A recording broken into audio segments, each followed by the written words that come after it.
మహబూబాబాద్ జిల్లా వ్యాప్తంగా భారీ వర్షాల నేపథ్యంలో డోర్నకల్ నియోజకవర్గంలో ఉన్న మున్నేరు, ఆకేరు ఏరు ఉధృతంగా ప్రవహిస్తున్నాయి. డోర్నకల్ మండలం వెన్నారం గ్రామ పెద్ద చెరువుకు బొంగ పడడంతో గ్రామస్తులు వెంటనే అలర్ట్ అయ్యారు. స్థానిక tahsildar Emmanuel, CI Bhukya Rajesh, SI Vamsidhar ఘటనా స్థలానికి చేరుకుని పరిశీలించారు. జేసీబీ సహాయంతో ఏర్పడిన బొంగను పూడ్చివేశారు. ములకలపల్లి గ్రామ శివారులో ఉన్న ఆకేరు ఏరు ఉధృతిని అధికారులు ఎప్పటికప్పుడు పరిశీలిస్తున్నారు. వరద పెరిగే అవకాశం ఉంటే ఆకేరు బ్రిడ్జ్ ఖమ్మం జిల్లా, మహబూబాబాద్ జిల్లా ప్రధాన రహదారిని మూసివేసే అవకాశం ఉంది. ఇక గ్రామాల్లో ఉన్న చెరువులు, కుంటలు అలుగు అంచులకు చేరుకున్నాయి. ఇక చిలుకోడు గ్రామ రాముని చెరువు అలుగు పోస్తే ఇక వెన్నారం, బూరుగుపాడు 2 గ్రామాల రాకపోకలకు ఆటంకం ఏర్పడే అవకాశం ఉంది.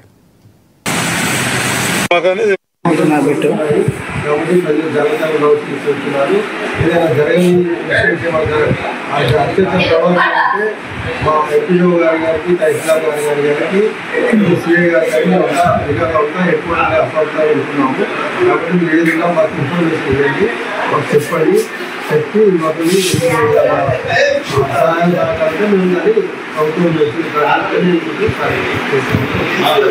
ఒకటి ఫ్లోయింగ్ ఎక్కువ వస్తే మాత్రం అది లోన్లైంగ్ చేస్తున్నాయి కదా, అది సమాధానం ఉంటుంది. కాబట్టి మేము దాన్ని కూడా పరీక్షలు చేస్తున్నాము. ఎంపీడీఓ గారు, సిఐ గారు, నేను తల్లి అక్కడ మా సిబ్బంది కూడా పెట్టాము. ఎంపీడీఓ గారు కూడా పర్యవేక్షణ చేస్తున్నారు, నేను కూడా పర్యవేక్షణ చేస్తున్నాను. ఒకటి బూరుగుపాడు